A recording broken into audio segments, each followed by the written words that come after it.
नमस्कार, सूर्य प्रभा न्यूज में आपका स्वागत है। आज हम बात करेंगे नदी संवाद कार्यक्रम के बारे में, जो दिल्ली के तालकटोरा स्टेडियम में 12 अप्रैल 2022 को होने जा रहा है। इस कार्यक्रम का आयोजन राष्ट्रीय स्वाभिमान आंदोलन के प्रणेता, राष्ट्रीय चिंतक गोविंदाचार्य जी के आह्वान में किया जा रहा है।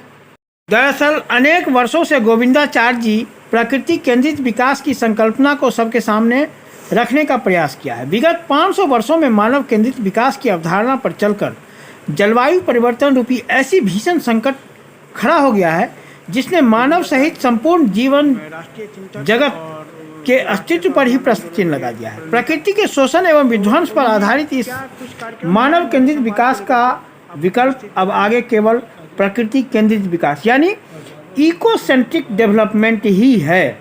नदियों की यात्रा ने हमारे इस विश्वास को अधिक पुष्ट किया है।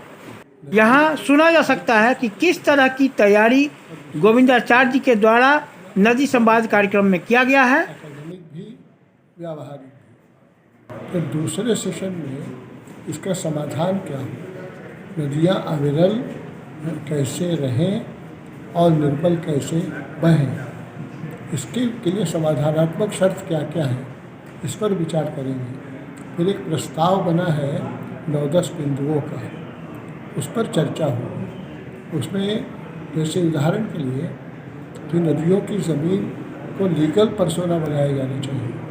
नदियों को लीगल पर्सोना और उनकी नदी की ज़मीन को रजिस्टर करना जरूरी है, नहीं तो अतिक्रमण हुआ कहाँ मालूम ही नहीं पड़ता है। इसी तरह से एसटीपी के काम की समीक्षा होनी चाहिए। भारतीय स्थितियों में किस प्रकार के एसटीपी का ज़्यादा उपयोग होगा, इस पर वैज्ञानिकों के साथ कंसल्टेशन होना चाहिए। इसी प्रकार जो कमेटी है, निगरानी समिति बननी चाहिए।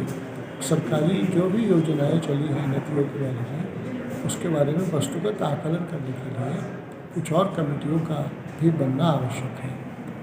राष्ट्रीय स्वाभिमान आंदोलन का नदी संवाद इसके लिए अपने भी ढांचे खड़े करने की कोशिश कर रहा है। सरकार ने जो गंगा एक्शन प्लान किया है, तो उसके तहत क्या प्रॉपर जो हमारा गंगा मानना है कि पहले तो तय होना चाहिए कि कितना पानी प्रवाह में रहना चाहिए और कितना पानी निकाला जाना चाहिए।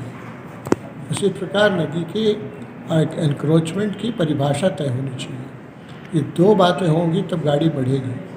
और एसटीपी की तीसरी समीक्षा की बात है तो भैया उसका अपशिष्ट जल को आप गंगा जी के अंदर ढकेलेंगे, चाहे सेमी ट्रीटेड होकर ही क्यों ना हो, इसका तो कोई अता पता चलेगा ही नहीं। इसलिए उन नालों के लिए अलग स्ट्रीम बननी चाहिए, अलग धारा उनकी होनी चाहिए। उनका क्या उपयोग है इसका वैज्ञानिक विचार किया जाना चाहिए। उसका शुद्धिकरण करके उसका क्या करें इसका भी विचार किया जाना चाहिए। लेकिन मुख्यतः तो नदी में एनवायरनमेंट फ्लो सुनिश्चित करना चाहिए। उसके लिए स्रोत से चला पानी, कितना पानी हम काम में लें, कितना पानी रहने दें, उसके लिए ज़रूरी है कि नदियाँ केवल मनुष्य के लिए नहीं हैं, नदियाँ केवल वाटर बॉडीज नहीं हैं। ये पहले स्पष्टतः दिमाग में अंकित होना पड़ेगा। धन्यवाद।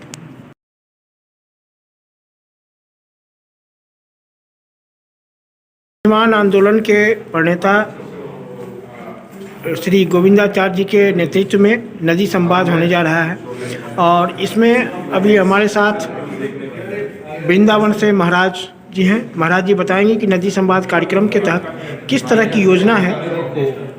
जी महाराज। जय यमुना मैया, जय श्री राधे। रामनवमी की बहुत बहुत शुभकामनाएं। अभी 12 अप्रैल को होने जा रहे कार्यक्रम नदी संवाद में एक यमुना मिशन संस्था से मैं गोपेश कृष्ण दास हूँ। यह यमुना मिशन लगभग वृंदावन के 14 किलोमीटर में एक वृक्षारोपण के साथ साथ कई नालों को अवरुद्ध किया है, रोका है सीधा यमुना जी में गिरने से, जिसके कारण से हमारा जो मुख्य घाट शाम घाट है वहाँ पर एक सुंदर यमुना जी का दर्शन उनको प्राप्त होता है। एवं आचमन करने योग्य जल की कुछ स्थिति बन पाई, क्योंकि जो सीधे गिर रहे नाले 15-16 जो डायरेक्ट गिर रहे थे उनको रोक करके यमुना मिशन ने एक उस जल में यमुना जी के पवित्रता तो नहीं कहेंगे लेकिन एक निर्मलता को प्रदान किया है। तो उसी प्रकार से पूरे राष्ट्र में सभी नदियों का ऐसा हो। तो माननीय गोविंदाचार्य जी वहाँ जब गए तब उन्होंने वहाँ से संकल्प, ये जो अभी राष्ट्रीय स्वाभिमान आंदोलन के तत्वावधान में यमुना मिशन को मिले सम्मिलित दोनों जो कार्य होने जा रहा है 12 अप्रैल में, तो ये वहीं की उपज है। वहीं से माननीय आचार्य गोविंदाचार्य जी को प्रेरणा हुई कि इस प्रकार से पूरे राष्ट्र में सभी नदियों के तट पर हो सकता है, सभी गंदे नालों का प्रबंधन हो सकता है। तो उसी भाव को लेकर के आने वाले 12 अप्रैल को हम लोग अच्छा, केंद्र सरकार का जो ये कार्यक्रम है गंगा एक्शन प्लान, तो क्या आपको लगता है कि उसके तहत पर्याप्त जो है गंगा सफाई को लेकर के कार्यक्रम चल रहा है? वो कहीं कहीं अपवाद है के रूप में तो दर्शन हो सकता है, लेकिन अगर भली भांति, क्योंकि सरकार माननीय योगी जी एवं हमारे मोदी जी, भारत सरकार की इच्छा शक्ति कार्य तो है, लेकिन करने वाले जो लोग हैं वो लोग उन लोगों के कारण से वो इतना अच्छे से व्यवस्थित नहीं हो पा रहा है। ऐसा हमने मथुरा में देखा है, ऐसा हमने अन्य कई जगहों पर देखा है। तो भगवान ने चाहा तो ये जो आंदोलन उनको भी आंदोलित करेगा और जो लोग लगे हुए हैं उन सब लोगों को एक प्रेरणा के रूप से अथवा उनके अंदर जागृति के रूप से कुछ कार्य 12 अप्रैल के बाद, नदी संवाद के बाद होने वाला है। धन्यवाद।